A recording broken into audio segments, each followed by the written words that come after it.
যাচ্ছে বন্ধুরা? একটু কমেন্ট করো, বুঝতে পারবো।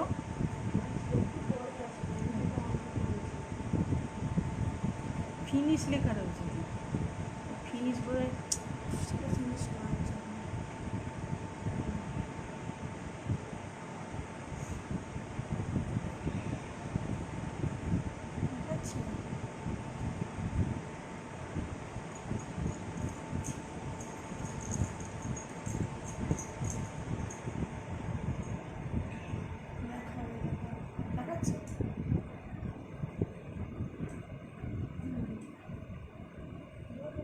দেখা যাচ্ছে বন্ধুরা?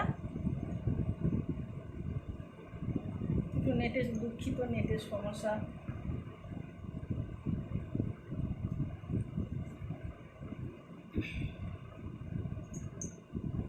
সিন্ধু পাড়োয়ায় লাগে তান, সমস্ত আকাশে বাজে অনাদিকালের বিরহ বেদনা। তখনই মুহূর্তে ধরা পড়ে এগুলিটা ঘোর মিছে, দুর্বিসহ মাতালের প্রলাপের মতো। হঠাৎ খবর পাই আকবর বাদশার সঙ্গে হরিপদ কেরানির কোনো তফাৎ নেই। বাঁশির করুণ ডাক পেয়ে ছেঁড়া পাতা রাত ছত্র মিলে চলে গেছে এক বৈকুণ্ঠের দিকে। এ গান যেখানে সত্য, অনন্ত গধূলি লগ্নে সেখানে বয়ে চলে ধনেশ্বরী। তীরে তমালের ঘন ছায়া আঙিনাতে যে আছে অপেক্ষা করে, তার পরনে ঢাকাই শাড়ি, কপালে সিঁদুর।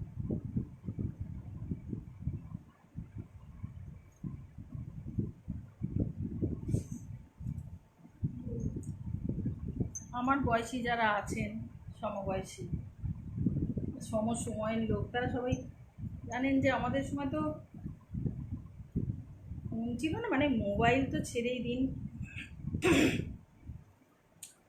এমনি ল্যান্ডলাইনও ছিল। তো তখন কি ছিল, তখন আমাদের স্কুল কলেজ যাওয়া আসার পথে ছেলেরা দাঁড়িয়ে থাকতো, ওই স্কুল কলেজে যাব, একবার দেখবে, এই মানে কোনো ক্ষতিকর কিছু না, ওই আর কি, ওরকম আমি বহু ফেস করেছি। আর চিঠি তো ছিল, চিঠি চিঠি দেওয়া, তো এরকমভাবেই তো মানে অনেকে একমত হবেন আমার সঙ্গে, অনেকেরই এরকম অভিজ্ঞতা আছে। তো এরকম নিয়ে তার সঙ্গে একটু কল্পনা মিশিয়ে আমি একটা কবিতা লিখেছিলাম, সেটা আপনাদের শোনাতে চাই, দেখুন কেমন লাগে। একদম প্রথম দিকে মানে লেখা শুরু করেছি সবে, তোমার দ্বিতীয় কবিতা। চলার পথে যদি কোনো দিন হঠাৎ হয়ে যায় দেখা, ফেরাবো না মুখ, করবো না কোনো অবহেলা সকা, থাকবে না চোখে কোনো উপেক্ষা, রাখবো না মনে ভয়, হাসি মুখেই বলবো কথা, মুছে সব সংশয়। রাত জেগে যত লিখেছিলে চিঠি আমাকে মনে করে, জানি আজও সে স্মৃতি রেখেছো যত্নে মনের গোপন ঘরে। বলোনি আমাকে এতটুকু তুমি, ভাবতে পারিনি আমি, এত যুগ পরে তাই তো চিনলে দেখে মোর ছবিখানি। এখন আমি সুখী সংসারী মধ্যবয়স্কা নারী, তবুও মুখপুস্তিকায় তোমার বন্ধুত্বের অনুরোধ ফেরাতে কি আমি পারি? অতিদেবতা আমার এইসব শুনে দারুণ পেয়েছে মজা, বলছে দেখেছো পুরনো স্মৃতি ভোলা কি এতই সোজা।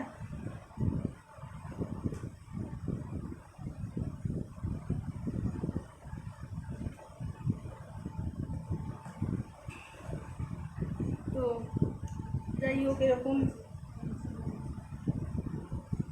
মেয়েদের ইচ্ছেতে মানে এমনিতে গদ্য কবিতা, মানে কী বলবো, আমার একান্ত ব্যক্তিগত মত, এটা গদ্য কবিতা আমার একদম পছন্দ নয়, ভালো লাগে না, পছন্দের সাবজেক্ট নয়। তো আমার মেয়েদের খুব ইচ্ছে, মা একটা গদ্য কবিতা লেখো। লিখেছি কয়েকটাই লিখেছি। তো ফার্স্ট যেটা লিখেছিলাম গদ্য কবিতা, কথা ছিল।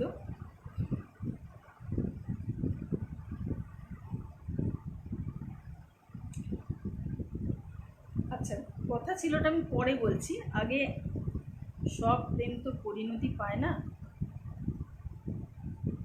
অনেক প্রেম মাঝখানেই ছিন্ন হয়ে যায়। তো সেই নিয়ে পরের জন্মে বলে একটা আমি গদ্য কবিতা লিখেছিলাম। তুমি আগের মতোই আছো নাকি পাল্টে গেছো? আগের মতোই রোদ বৃষ্টি উপেক্ষা করে আমার জন্য অপেক্ষা করো, নাকি হয়েছো ধৈর্যহারা? আচ্ছা, মন্দিরের পাশের বটগাছটার গায়ে দুজনের নাম লিখেছিলে কত কসরত করে, মনে আছে? হাতে হাত দিয়ে হাঁটতে হাঁটতে কত দূর চলে যেতাম। ফেরার সময় গোধূলি আলোয় মুগ্ধ দৃষ্টিতে আমার দিকে তাকিয়ে থাকতে। আরও আরও কত মধুর সব সব মনে আছে? মনে রেখো না প্রিয়, ভুলে যাও। বাকিটা তোলা থাক পরের জন্মের জন্য। পরের জন্মে আমরা না হয় জাতিস্বর হব, তুমি আমাকে, আমি তোমাকে ঠিক চিনে নেব। পরপর দুটো বিরহের কবিতা হয়েছে, এবার আমি একটা প্রেমের কবিতা শোনাই।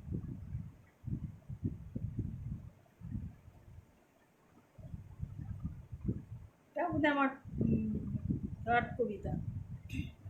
তোমার জন্য কি কি করতে পারি তোমার জন্য। কবিতার নাম তোমার জন্য। তোমার জন্য দিতে পারি আমি 7 সমুদ্র পারি, তোমার জন্য পরতে পারি আগুন রঙা শাড়ি। তোমার জন্য হিমেল হাওয়ায় উষ্ণতা ঢেলে দেব, তোমার জন্য প্রখর তাপে অকাল বৃষ্টি হব। তোমার জন্য বসন্তকে রাখবো মনের মাঝে, তোমার জন্য রঙিন হব সকাল থেকে সাঁঝে। তোমার জন্য গোলাপ হব, কাঁটা থাকবে না তাতে, তোমার জন্য শিউলি হয়ে ঝরব শারদ রাতে। তোমার জন্য শুকনো ডাল সবুজ পাতায় ভরিয়ে দেব, তোমার জন্য মরুভূমির বুকে শান্ত শীতল দেখে হবে। তোমার জন্য ছাড়তে পারি জাত ফুল আর মান, তুমি যে আমার প্রিয়তম, আমি তোমাতে সপেছি প্রাণ। আমরা এখন যে পরিস্থিতির মধ্যে দিয়ে যাচ্ছি, করোনা, এর হাত থেকে নিষ্কৃতি শিগগিরই পাবো বলে তো মনে হয় না। সবাই খুব আতঙ্কে প্রতিটা দিন প্রতিটা মুহূর্ত কাটাচ্ছে। তো ঈশ্বরের কাছে প্রার্থনা করি যে যত তাড়াতাড়ি আমরা এই সমস্যাটা থেকে, এই মহামারীর প্রকোপ থেকে বেরিয়ে আসতে পারি। তো ওই নিয়ে আমার একটা লেখা লিখে দিচ্ছি, দয়া করো প্রভু। কবিতার নাম দয়া ভিক্ষা করছি ঈশ্বরের কাছে, আর তার কাছে যাব? যে যখন সবে এই লকডাউন ব্যাপারটা শুরু হলো, তখন তো গাড়ি ঘোড়া সব বন্ধ ছিল, দূষণ একদম নেই, আকাশ বাতাস ঝকঝক করছে। বিশেষ করে আমি যে এলাকায় থাকি ভীষণই ঘিঞ্জি, প্রচুর গাড়ি ঘোড়া 24 ঘন্টা, তো একদম বন্ধ ছিল। সেটা জন্যে নাকি জানি না চড়ুই পাখি বহু বহু বছর, আমি চড়ুই পাখি আমার বারান্দায় অনেক বছর পর এলো চড়ুই পাখি। আকাশটাকে যেন মনে হচ্ছে বেশি নিয়ে, আমার মনের ভুল কি না, মনে হচ্ছে যেন আকাশ ঝকঝক করছে, চারিদিক যেন ঝকঝক তকতা করছে আকাশ বাতাস। তো সেই একটা ফিলিং থেকে এই কবিতাটা লেখা আমার। দয়া করো তুমি। আকাশটাকে এত নীল কখনো দেখিনি আগে, কেমন যেন চারিদিক নতুন নতুন লাগে। মেঘগুলো কি স্পষ্ট, যেন পেঁজা তুলো, চারিদিক কত স্নিগ্ধ, নেই এক কণা ধুলো। রামধনুকে 7টি রঙে দেখছি কতদিন পরে, গাছ ভর্তি সবুজ পাতা, কেউ পড়েনি ঝরে।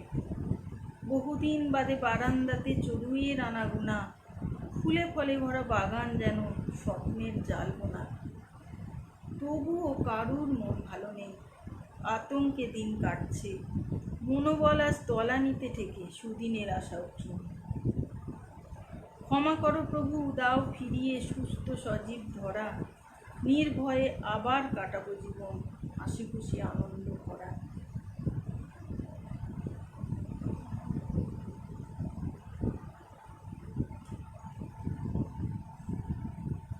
শিমলি আছে, রেজাউল।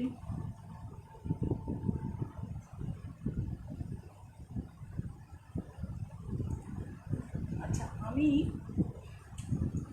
একটা খুব একান্নবর্তী পরিবারেই ভীষণ ভীষণ রক্ষণশীল একটা পরিবারে বড় হয়েছি। ভীষণ রক্ষণশীল জাতপাতের ব্যাপারটা ভীষণভাবে ছিল। আমরা ব্রাহ্মণ, হ্যাঁ, কাউকে খুব দলিত কিছু ফ্যামিলি আমাদের গ্রামের একদম শেষ প্রান্তে ওরা থাকতো।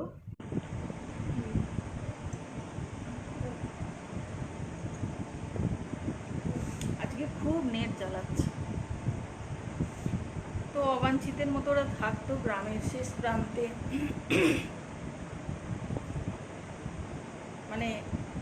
ছোট তো, আমাদেরই বয়সী, আমরা খুব ছোট, খেলতে যেতাম মাঠে।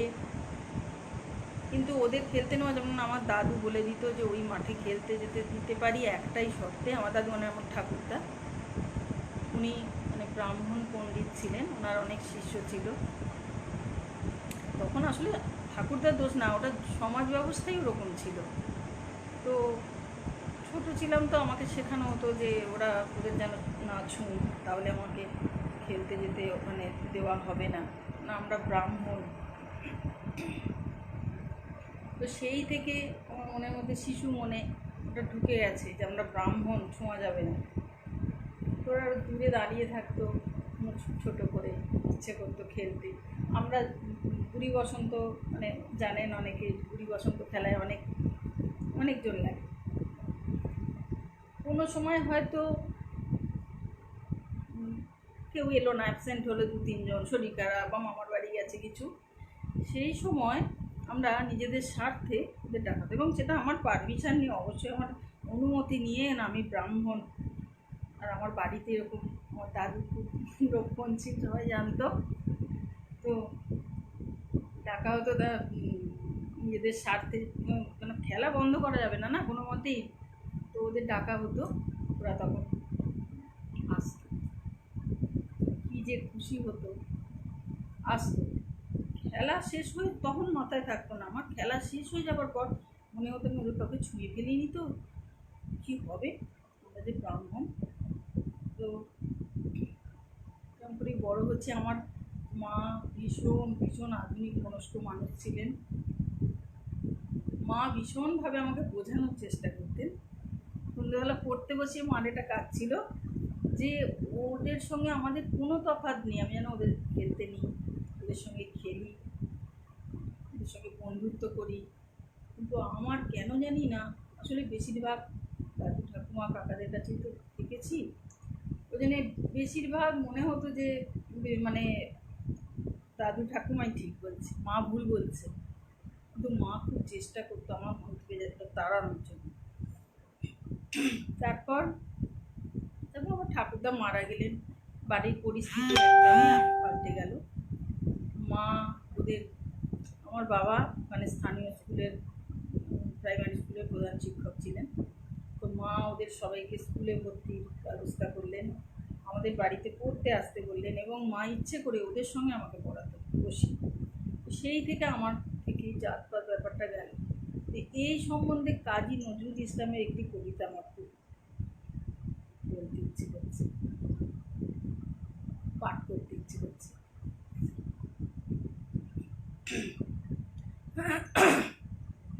তো ঠান্ডা লেগেছে। কবিতার নাম জাতির বজ্জাতি, খুবই পরিচিত কবিতা, ভীষণ জনপ্রিয়, ভীষণ সুন্দর। জাতির বজ্জাতি, কাজী নজরুল ইসলাম। জাতির নামে বজ্জাতি সব, জাত জালিয়াত খেলছে জুয়া। ছুঁলেই তোর জাত যাবে, জাত ছেলের হাতের নয় তো মোয়া। হুঁকোর জল আর ভাতের হাঁড়ি, ভাবলি এতেই জাতির জান। তাই তো বেকুব করলি তোরা, এক জাতিকে 100 খান। এখন দেখিস ভারত জোড়া পচে আছিস বাসি মরা, মানুষ নাই আজ আছে শুধু জাত শেয়ালের হুক্কা হুয়া। জানিস নাকি ধর্ম সে যে বর্মসম সহনশীল, তাকে কি ভাই ভাঙতে পারে ছোঁয়াছুঁয়ির ছোট্ট ঢিল? যে জাত ধর্ম ঠুনকো এত, আজ নয় কাল ভাঙবে সে তো। যাক না সে জাত জাহান্নামে, বইবে মানুষ নাই পরোয়া। দিন কানা সব দেখতে পাসনে, দণ্ডে দণ্ডে পলে পলে কেমন করে পিষছে তোদের পিসার জাতের জাঁতা কলে। তোরা জাতের চাপে মারলি জাতি, সূর্য ত্যাজি নীলি বাতি, তোদের জাত ভগীরথ এনেছে জল জাত বিজাতের জুতো ধোয়া। মনু ঋষি অনুসমান বিপুল বিশ্বে যে বিধির, বুঝলি না সেই বিধির বিধি মনুর পায়ে নুয়াশি। ওরে মূর্খ ওরে জড়, শাস্ত্র যে সত্য বড়, তোরা চিনলি নে তা চিনির বল, সার হলো তাই শাস্ত্রবর। সকল জাতির সৃষ্টি যে তার, এই বিশ্ব মায়ের বিশ্বভর, মায়ের ছেলে সবাই সমান তার কাছে নাই আত্মপর। তোরা সৃষ্টিকে তার ঘৃণা করে স্রষ্টায় পুজিস জীবন ভরে, ভস্যে ঘৃত ঢালা সেজে বাছুর মেরে গাভী দোয়া। বলতে পারিস বিশ্বপিতা ভগবানের কোন সে জাত? কোন ছেলের তার লাগলে ছোঁয়া অসুচি হন জগন্নাথ? নারায়ণের জাত যদি নাই, তোদের কেন জাতের বেলায়? তোরা ছেলের মুখে থুতু দিয়ে মার মুখে দিস ধূপের ধোঁয়া। ভগবানের ফৌজদারি কোর্ট, নাই সেখানে জাত বিচার। তোর পইতে টিকি টুপি টোপর সব সেটা ভাই একাকার। যাচ্ছি শিখে তোলা রবে, কর্ম নিয়ে বিচার হবে, তাপর বামুন চারাল এক গোয়ালে, নরক কিংবা স্বর্গে ধোয়া। এই আচার বিচার বড় করে প্রাণ দেবতায় ক্ষুদ্র ভাবা, বাবা এই পাপেই আজ উঠতে বসতে সিঙ্গি মামার খাচ্ছ থাবা। তাই নাইকো অন্ন নাইকো বস্ত্র, নাইকো সম্মান নাইকো অস্ত্র, এই জাত জুয়ারির ভাগ্যে আছে আরও অশেষ দুঃখ সওয়া। জাতের নামে বজ্জাতি সব, জাত জ্বালিয়ে আর খেলছে জুয়া।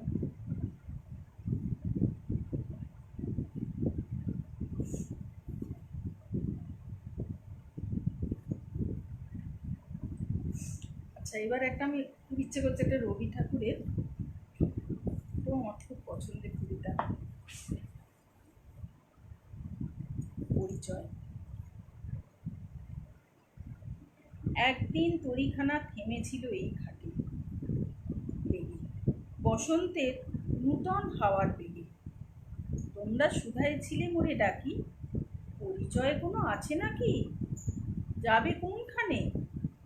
আমি শুধু বলেছি কে জানে। নদীতে লাগিল দোলা বাঁধনে পুরিল টান, একা বসে গাহিলাম যৌবনের বেদনার গান। সেই গান শুনেই কুসুমিত তরুতলে তরুণ তরুণী তুলিল অশোক, মোর হাতে দিয়ে তারা কহিল এ আমাদেরই লোক। আর কিছু নয়, এ মোর প্রথম পরিচয়। তারপরে জোয়ারের বেলা, সাঙ্গ হলো তরঙ্গের খেলা। কোকিলের ক্লান্ত গানে বিস্মৃত দিনের কথা অকস্মাৎ যেন মনে আনে। কনক চাপার দল পরে ঝুরে ভেসে যায় দূরে, ফাল্গুনের উৎসব রাতির নিমন্ত্রণ লিখন পাতি ছিন্ন অংশ তারা অর্থহারা।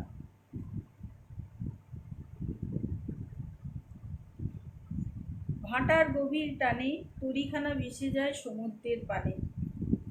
নূতন কালের নবযাত্রী ছেলে মেয়ে শুধাইছে দূর হতেছে সন্ধ্যার তারার দিকে, বহিয়া চলেছে তননীকে। সেতারেতে বাঁধিলাম তার, গাহিলাম আর বার, মোর নাম এই বলে খ্যাত হোক, আমি তোমাদেরই লোক। আর কিছু নয়, এই হোক মোর শেষ পরিচয়।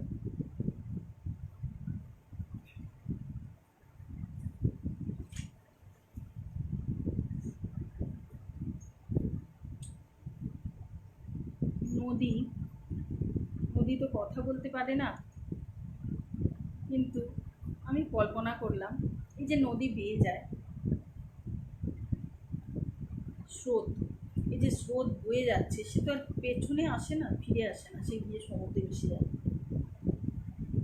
তো ওই মানে আমার কল্পনায় এটা যে ক্ষণিক দাঁড়ানো স্রোত যেন বলছে আমাকে, তার কিছু কথা, মনের কথা বলছে।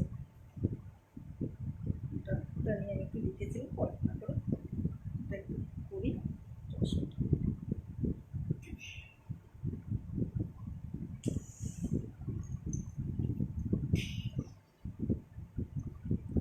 আমি নদী, আমি আপন ছন্দে বয়ে চলি, কখনো জোয়ারের আনন্দে ভাসি, কখনো ভাটায় কেঁদে আকুল হই। তোমরা জানতেও পারো না, কারণ আমার চোখের জল দেখার সাধ্য যে তোমাদের নেই।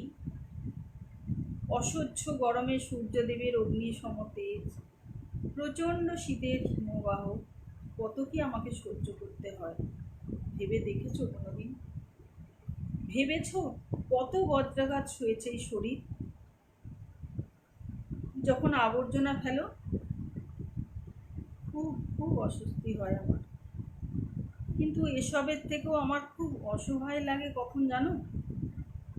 যখন দেখি তোমাদের ব্যভিচারের ফসল, নিষ্পাপ সদ্যজাতকে ছুঁড়ে ফেলো আমার বুকের ওপর। মনে হয় সমুদ্রের মতো উত্তাল তরঙ্গের শক্তি যদি আমারও থাকতো,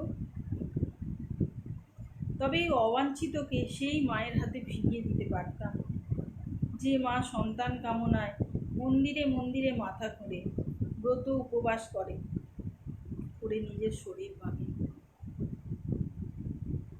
তার কাছে এই দেব শিশু যে বড়ই আকাঙ্ক্ষিত। তবে কিছু কিছু আনন্দের মুহূর্তও আছে আমার জীবনে। যখন বৃদ্ধ মানুষরা বিকেলে আমার তীরে এসে একটু শান্তির আশায় বসেন, তখন আমি তাদের ঠান্ডা বাতাস উপহার দিই, আমার খুব ভালো লাগে। প্রেমিক প্রেমিকা বসে যখন প্রেমের কথার আবেশে নিজেদের হারায়, আমারও খুব ইচ্ছে করে প্রেমে করতে।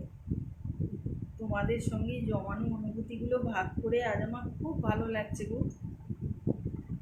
এবার আমার যাবার সময় হলো, আর কোনোদিন দেখা হবে না তোমাদের সাথে। অন্তহীন স্রোতে ভাসতে ভাসতে সমুদ্রের বিশালতায় বিলীন হবে আমার অস্তিত্ব। তোমরা খুব ভালো থেকো, জগতের সর্বশ্রেষ্ঠ জীব তোমরা, ভুলে যেও না।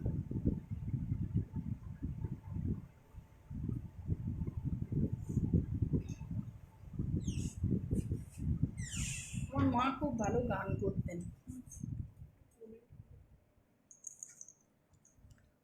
করতে পারছি না। কে কে আছো? রেজাউলকে দেখছি, শিমলিকে দেখছি। যে লেখা আছে এগুলো পড়ো, পড়ে উত্তর লেখা দাও। আসছে না। হ্যাঁ ওগুলো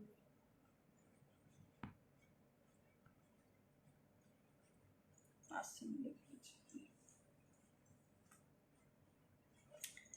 তো আমার মা খুব ভালো গান করতেন, সুগায়িকা ছিলেন। তো সব মায়ের মতো আমার মায়েরও ইচ্ছে ছিল আমি ও করি, গান শিখি। পড়তে পারছি না। কমেন্টগুলো না আমি পড়তে পারছি না, কে কে আছে সেটাও বুঝতে পারছি না। রেজাউল, শিমলিকে দেখতে পাচ্ছি। কেউ কিছু মনে করো না, আমি কমেন্টের উত্তর দিতে পারছি না, কমেন্ট আসছে না একদম, বুঝতে পারছি না কেন। যাই হোক, কিছু মনে করো না, আমি অনুষ্ঠান শেষে সবাইকে রিপ্লাই দেব।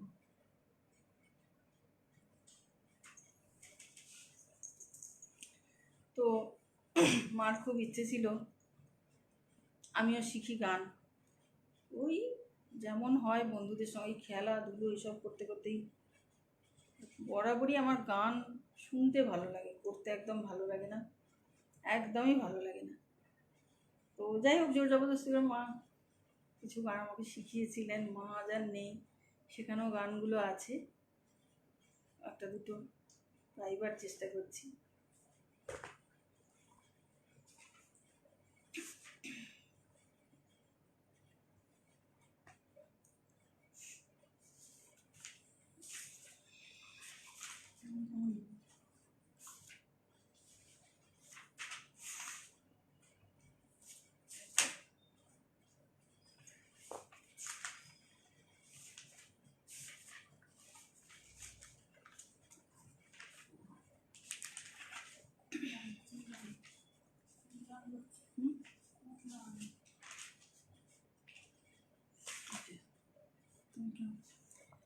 একটি রবীন্দ্রসঙ্গীত চেষ্টা করছি। আমার খুব ঠান্ডা লেগেছে, জানি না পারবো কিনা গাইতে।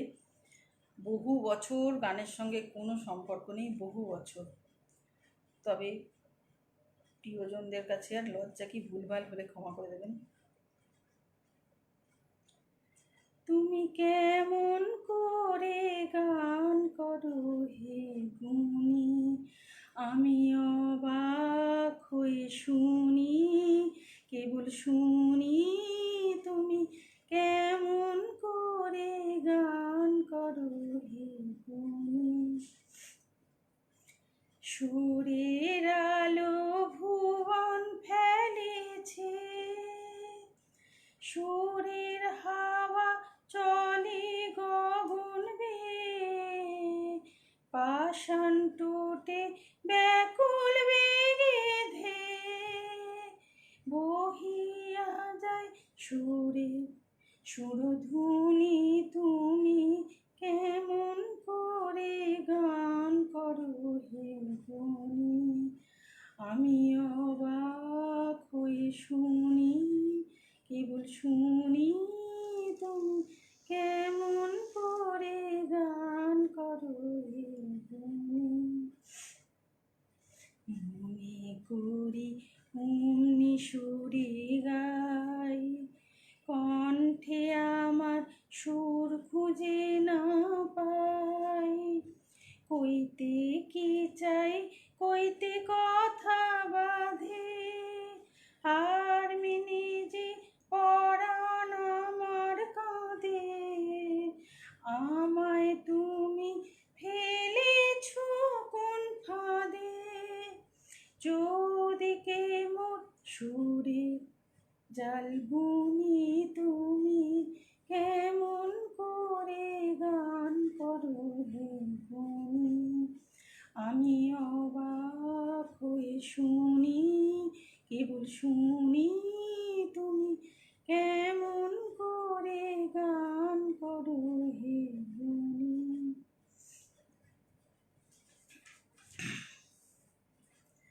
আমার একটি কবিতা আরেকটি পড়তে ইচ্ছে করছে, প্রেমের কবিতা। এটাও প্রেমেই থাকি বেশিরভাগ সময়। আচ্ছা, প্রেম তো হলো পরপর, আমাদের এখন কি ইচ্ছে করে, আমাদের এই মধ্য বয়সে এসে ছেলেবেলাটা ফিরে পেতে ইচ্ছে করে, স্কুল লাইফটা ফিরে পেতে ইচ্ছে করে, আমার তো খুবই করে। তো সেই নিয়ে আমি একটু লিখেছিলাম।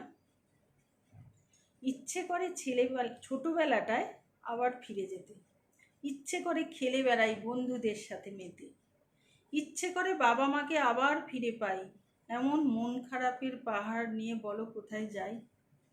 ইচ্ছে করে হোক বন্যা, ভেলায় চেপে ঘুরি, ইচ্ছে করে ছুট্টে গিয়ে কাটা ঘুড়ি ধরি, ইচ্ছে করে স্কুলের ক্লাসে আবার ফিরে যেতে, ইচ্ছে করে টিফিন বেলায় হজমি কিনে খেতে, ইচ্ছে করে কলেজ ক্যান্টিন আবার ফিরে পেতে, ইচ্ছে করে রাজার মাঠে যাত্রা দেখতে যেতে, ইচ্ছে করে রামধনুর ওই আকাশটাতে মিশি, ইচ্ছে করে পাখির মতো উড়ে বেড়াই অহর্নিশি। এমন অনেক ইচ্ছে এখন মনের মাঝে আসে, স্মৃতির নৌকো পাল তুলে যে হৃদ সমুদ্রে ভাসে।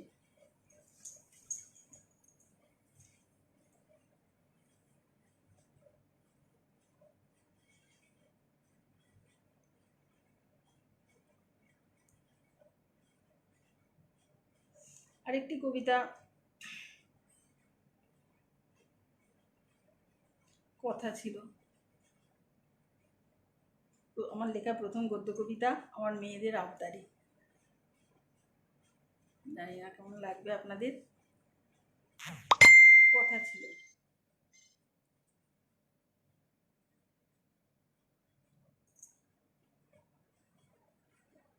ফাগুনে কথা ছিল, ফাগুনে রাঙা হব কৃষ্ণচূড়ার আগুন রঙে, ফাগুন আগুন হলো, আগুন রঙে রাঙা হওয়া হলো কই। কথা ছিল পলাশ ফুলে সাজিয়ে দেবে কবরী, কোপাইয়ের পাড়ে বসে চলবে প্রেমালাপ অনন্তকাল। কথা ছিল গ্রীষ্মরাতে নক্ষত্রমালায় সাজানো খোলা আকাশের নিচে পাশাপাশি বসে কাটিয়ে দেব ভোরের সেই স্নিগ্ধ আলো দেখার অপেক্ষায়, যে আলোক বর্ষণে পবিত্র প্রেম পাবে সার্থক পরিণতি।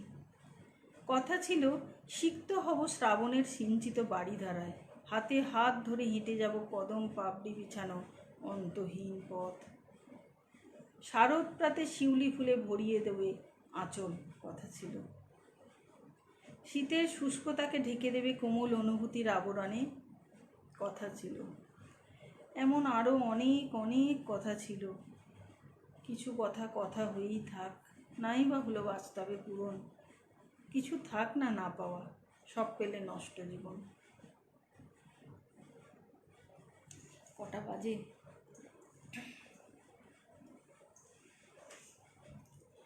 নজরুল গীতি আমার ভীষণ পছন্দের। মা যখন বলতো আয় আজ নজরুল গীতি শেখাবো, তো সেদিন আমি খুব খুশি। ছোট থেকেই আমার ভীষণ প্রিয় যায়, তবে শুনতে ভালো লাগে, গাইতে ভালো লাগে না। আমার গান একদম পারিও না গাইতে, শুনতে খুব ভালো লাগে। তো একটা নজরুল গীতি আমার খুব পছন্দের।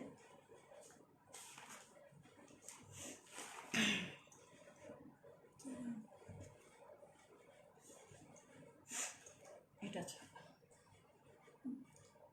শুরু করছি। মোর ঘুম ঘরে এলে মনোহর, নমো নমো নমো নমো নমো নমো। শ্রাবণ মেঘে নাচে নটবর, শ্রাবণ মেঘে নাচে নটবর, রম ঝম রম ঝম ঝম রম। মোর ঘুম ঘরে এলে মোর ঘুম ঘরে, মোর ঘুম ঘরে এলে মনোহর। শিয়রে বসি চুপি চুপি চুমিলে নয়ন, মোর বিকশিল আবেশে তনু, মোর বিকশিল আবেশে তনু, নিপসম নিরুপম মনোরম। মোর ঘুম ঘরে এলে মোর ঘুম ঘরে, মোর ফুল বনে ছিল যত ফুল, হরি ডালি দিন ঢালি, দেবতা মোর দেবতা মোর দেবতা মোর। হায় নীলে না সে ফুল, ছিচিবে ভুল, নীলে তুলি খোপা খুলি কুসুম ডোল। স্বপনে কি যে কয়েছি তাই গিয়াছ চলি, জাগিয়া কেঁদে ডাকি দেবতায়, জাগিয়া কেঁদে ডাকি দেবতায়, প্রিয়তম প্রিয়তম প্রিয়তম। মোর ঘুম ঘরে এলে মোর ঘুম ঘরে, মোর ঘুম ঘরে এলে মনোহর, নমো নমো নমো নমো নমো নমো। জানি গাইতে পারছি না, ঠিক আছে।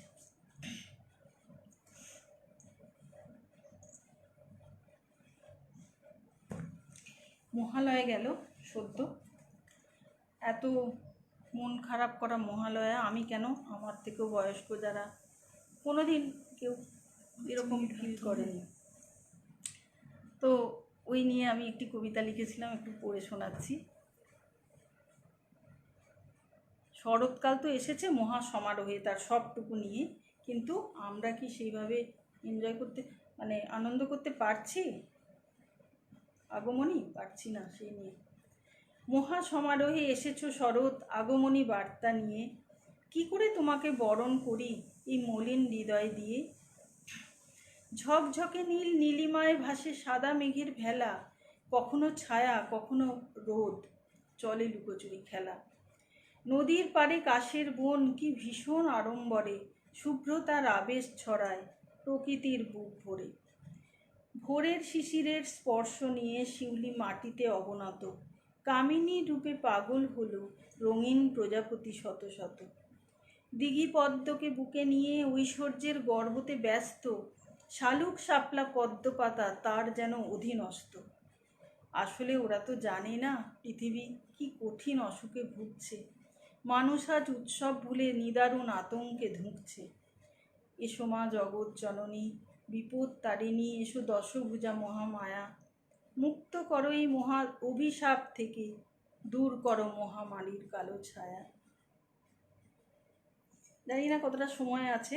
আচ্ছা, আমাদের লাইভ পরের সপ্তাহে আছে আমাদের পার্বত্য কাব্যে। আমাদের যে লাইভ অনুষ্ঠান প্রতি শনি রবিবার হয়, সুন্দর অনুষ্ঠান, তো পরের সপ্তাহে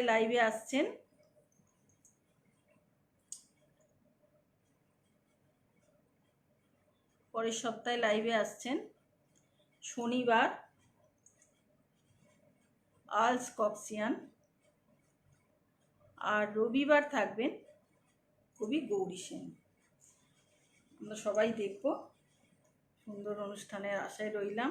জানি না, আমার মনে হচ্ছে সময় শেষ। রেজাউল বলো কিছু, আমি তো কিছু দেখতে পাচ্ছি না, কোনো মেসেজ আসছে না কেন কি জানি। আরে কি করে দেখি?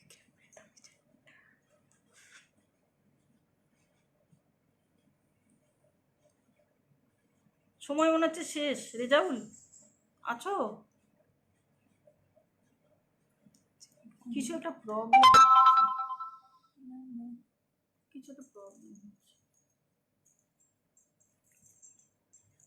সময় তো শেষ মনে হচ্ছে। খুব ভালো লাগলো আমার এই লাইভ অনুষ্ঠান করতে পেরে পার্বত্য কাব্যে। আমাকে সবাই এত সুন্দর করে গ্রহণ করেছেন, ভালোবাসা দিয়েছেন, এত আন্তরিকতা, ভীষণ ভালো লাগলো। আরও এগিয়ে যাক, আরও সমৃদ্ধ হোক। আর সবাই ইউটিউব চ্যানেলটি একটু সাবস্ক্রাইব করবেন। অনেক অনেক ধন্যবাদ। আমার অনুষ্ঠান আমি শেষ করছি।